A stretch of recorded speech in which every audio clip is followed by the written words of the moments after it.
अब से कुछ ही दिन पहले जब पीएम मोदी रूस के दौरे पर गए थे, तभी से ये खबरें आ रही थी कि रूस ने भारत को ऑफर दे दिया है रूस के Su-57 स्टेल्थ लड़ाकू विमान का। यहां तक कि अब से 2 हफ्ते पहले जब चीन ने अपने 6th जनरेशन लड़ाकू विमानों को उड़ाकर दिखाया दुनिया को, तब तो ये खबर और ज्यादा स्ट्रॉन्ग होने लगी कि अब तो जी भारत Su-57 खरीदेगा ही खरीदेगा, हमारे पास ऑप्शन नहीं बचा, हमें चीन को टक्कर देनी है। इसीलिए आने वाले कुछ समय में ये डील पर बातचीत शुरू भी हो सकती है। लेकिन आज एक ऐसी खबर आई है जिसके बाद इन सभी पर विराम लगता दिख रहा है। दरअसल रिपोर्ट्स में आया है कि भारतीय वायुसेना के एक अधिकारी ने, जो कि काफी सीनियर है, बयान दिया है कि Su-57 लड़ाकू विमान अभी प्रोडक्शन से बहुत दूर है और रूस की वायुसेना को मिलने में ही अभी इसे 4 साल का वक्त कम से कम लगेगा। ऐसे में अगर भारत खरीदता भी है तो 5-6 साल के बाद ही हमें Su-57 मिल पाएगा। लेकिन वो ऐसा क्यों कह रहे हैं, तो देखिए, ये बात मैं भी आपको पिछले 1-1.5 साल से समझा रहा हूं कि भारत Su-57 चाहकर भी नहीं ले सकता। इसका कारण है, दरअसल आज की तारीख में आप जो Su-57 की वीडियो देखते हो, इमेज देखते हो जिसमें रूस इसे उड़ाकर दिखा रहा है, इससे अटैक करके दिखा रहा है, आप जानकर हैरान होंगे कि वो Su-57 असल में एक संपूर्ण स्टेल्थ लड़ाकू विमान है ही नहीं।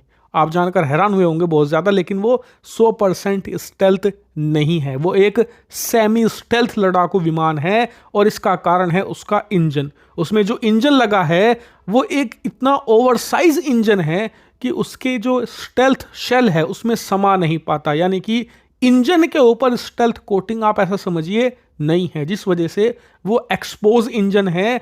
और यही कारण है कि रडार उस इंजन की वजह से ही उसे आसानी से पकड़ लेते हैं। यही कारण है कि वो पूर्ण रूप से स्टेल्थ नहीं है। लेकिन क्या रूस को ये बात नहीं पता? बिल्कुल अच्छे से पता है। इसीलिए रूस एक ऐसा इंजन बनाने में लगा हुआ था जो कि साइज में छोटा हो और ताकत बहुत ज्यादा हो, यानी करीबन 120 से 130 किलो न्यूटन की ताकत हो और साइज में इतना छोटा हो कि इसके स्टेल्थ शेल में आ जाए, यानी कि जो स्टेल्थ कोटिंग है लड़ाकू विमान की उसमें वो समा जाए। और ये कैसा लगता है समा जाने के बाद, आप देखिए, ये F-35 का इंजन है, ये लड़ाकू विमान के अंदर उसके शेल में फिट है, दिखता नहीं आपको।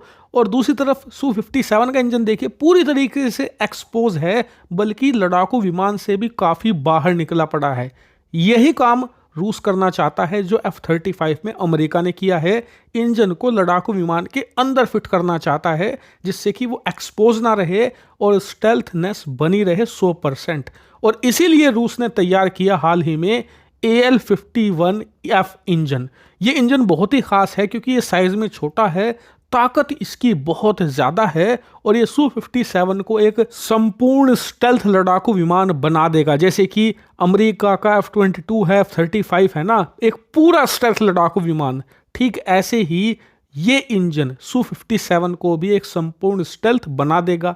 तो आप कहोगे कि समस्या क्या है? तो समस्या ये है कि इस इंजन को अभी फिट किया जाना बाकी है Su-57 में, और फिट करने के बाद जो बाकी की टेस्टिंग वगैरह होगी उन सभी में वक्त लगेगा कम से कम 4 साल का, यानी कि कम से कम 2029 से पहले आपको एक संपूर्ण Su-57 स्टेल्थ लड़ाकू विमान देखने को नहीं मिलेगा जिसमें ये AL-51 इंजन लगा हो। यानी कि रूस की सेना को ही 2028-29 तक ये मिलेगा। तो सोचिए अगर हम ऑर्डर करेंगे तो हमें ये कब तक मिलेगा। यही कारण है कि Su-57 की डील को अब ऑफ माना जा रहा है। भारत इसे कंसीडर नहीं कर रहा, जबकि भारत को लगता है कि इतना टाइम और इतना पैसा अगर हम Su-57 की बजाय खुद के एमका में लगा दें तो वो बेटर ऑप्शन होगा, वो भी इसी के टाइम फ्रेम में तैयार हो जाएगा।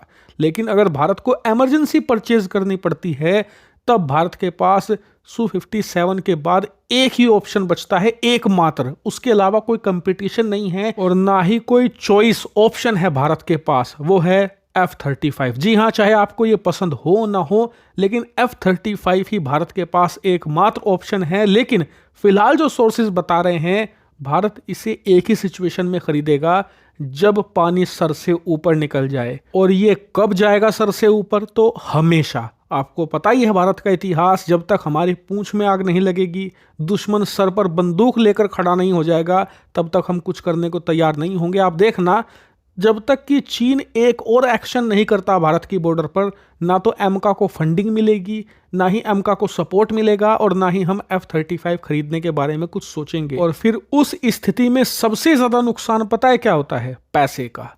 आपको याद होगा, जब चीन ने हमारे खिलाफ एक्शन लिया तो हमने तुरंत राफेल की डील करी फ्रांस के साथ, और हमें राफेल महंगा पड़ा, हमारी मजबूरी का फायदा उठाया गया।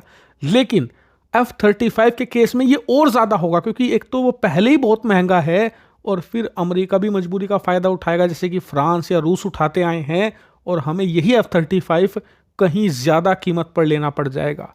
बस यही समस्या है। हालांकि पूरी सिचुएशन पर आपका क्या मानना है, कमेंट करके जेन्युइनली बताइएगा।